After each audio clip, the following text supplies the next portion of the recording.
Gary Johnson for BlackMenInAmerica.com.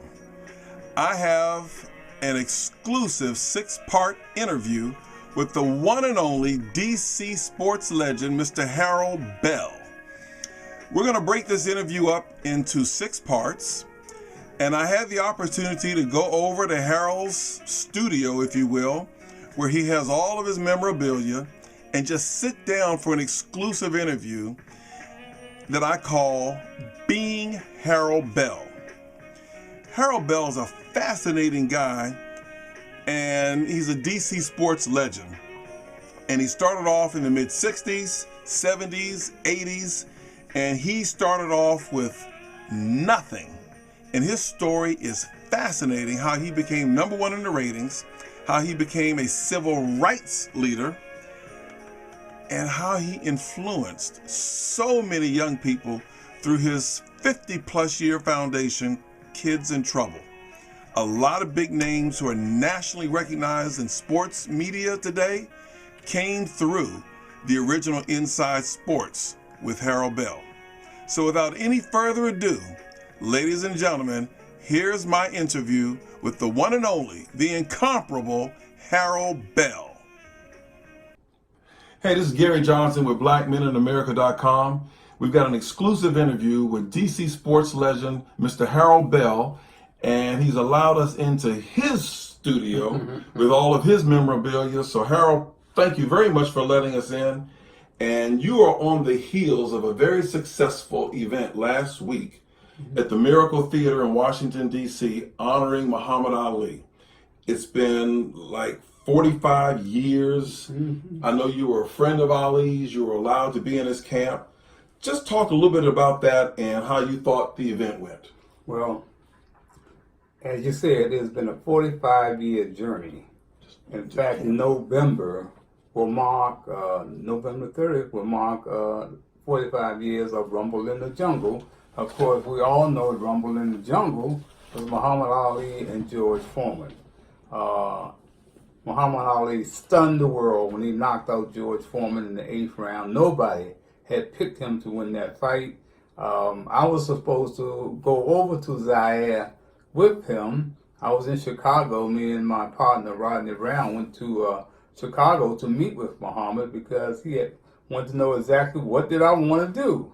So we flew up to Chicago, and of course Pat Patterson, his security man, picked us up at the airport. And we went to the gym, and man, you could hardly get in the gym. People were stacked all around the place, so we went in the side door. And as we were getting in, he was just really, preparing to step aside and go into the dressing room, get a massage. So I was standing out there among everybody else when his brother Rahman came up to me and said, "Harold, the champ wants to see you back in the dressing room." So I went back there, and he was lying down getting a massage, and there was a chair in front of him, so I sat down. So he said, "Harold Bell, what you want to do?" I said, "Man, I want to interview you." He said, "Okay, well, we can do it in Zaire." I said, "Zaire? What you talking about?" He said, "I'm going to Zaire to fight George Foreman." I said, "Yeah?" He said, "Well, we can do the interview there." I said, "Man, I ain't going to Zaire. I'm not going to Zaire." He said, "What's wrong? What's wrong?" I said, "Man, I'm scared to fly across the ocean." Boy, he made fun of me. Make a long story short, we had dinner that evening, and as I was leaving, he said, "Okay, since you're not going, I will let you be the first to interview me when I get back after I knock this sucker out." So I looked, he always talking crazy, so I ain't paying no attention to him. So Pat Patterson took Rodney and myself back to the airport, and we came on to D.C. I never told Rodney that I had turned down Zaire, because he would have went off, man. So we went on back to D.C., and I waited till we got at D.C. to tell Rodney that the champ had invited us to go to Zaire, man. Of course, he went off. But anyway, make a long story short, that night, I went down to Constitution Hall with Hattie, Roy Jefferson, and his wife, and we went down there to watch it on closed circuit. And of course, man, we were sitting up in the balcony, man, and man, when he knocked him out, I almost fell over the rail, and Roy grabbed me. I was so excited, man, that he had upset Big George Foreman. So now I'm lying in the bed. 5 days later, after the fight, raining outside. In fact, we had moved over here where we are now, and the phone rang. Hattie was asleep, and I was asleep too. So I woke up and I said, "Who's calling, man?" He said, "Let me speak to Harold Bell." I said, "Man, who's calling?" He said, "Fool, this is the heavyweight champion of the world, Muhammad Ali." I said, straight up in the bed. I said, "Oh my God." I thought I was dreaming. I said, "What's up, champ?" He said, "You still want to do that interview?" I said, "Yeah, man, I want to do the interview." He said, "Well, I'm in New York. Bring your camera crew, and we'll do it Monday morning." That was Sunday night when he called. Now, I'm broke. I ain't got no money. I don't get paid till Friday. I ain't got no camera crew. I mean, I got Rodney and them, but it's about 10 or 11 o'clock. I got to call Rodney. So, man, as God will have it, I called Rodney, and they were in the PBS studios doing a thing for Black History Month. And I said, "Rodney, guess what? Muhammad Ali just called me." He said, "Fool, ain't no Muhammad Ali called you." I said, "Man, he just got off the phone." He said, "Okay, what's the problem?" I said, "Man, he wants us to come to New York and do the interview." He said, "Okay." I said, "Man, I ain't got no money, man." He said, "Look, Will is here. Will has the credit card. I got the car.